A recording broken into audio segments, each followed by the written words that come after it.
And we're going across now. We're actually going from the east coast of Italy to the west coast of Italy. So you're going to see some serious climbing here.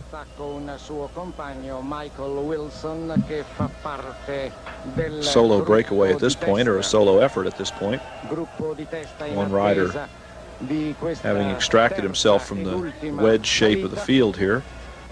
Stiamo entrando nella parte nevralgica della tappa, è qui che si risolverà. As they will head towards some climbing portions of the course and are now beginning to get into what amounts to the foothills of a major climb. Punto di riferimento per Marino Lejarreta. There you can see the La Vie Claire jerseys and Greg LeMond sitting in second position there in the field chasing.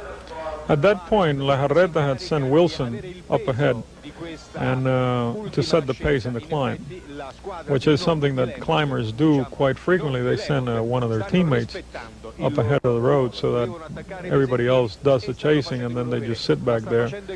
And when they catch up with the teammate that they sent up the road, then they set up their own attack. So you can see now the group is beginning to break up.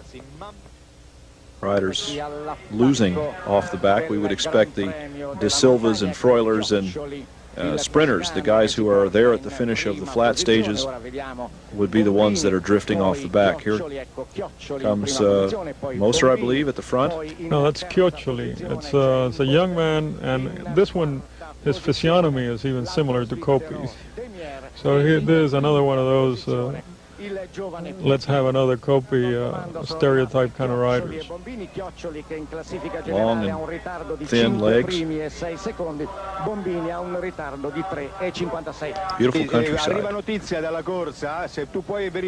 There is Vicentini with the pink jersey.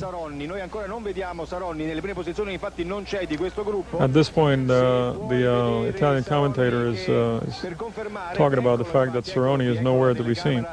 Oh, here we see him now. So he's lost quite a bit of time, which is something that is going to put him, this stage, I believe, puts Cerrone out of contention of the leadership or anywhere near the leadership of the Giro. Del Giro d'Italia, la tappa che porta I corridori da Crotone a a former winner, Cerrone, two-time winner of the Giro d'Italia. It's not to be his year in 1985. It's actually amazing that Cerrone could win a race like the Giro with as much climbing as they usually have in it, because he definitely doesn't have a climber's body.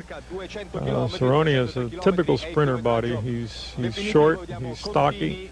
And how he can keep up with these guys climbing, which there's a lot of specialists here, a lot of climbing specialists, and how he can keep up with these guys is quite interesting. And in order to win the Giro, you have to climb well, not just defend yourself in the climbs. You have to climb well.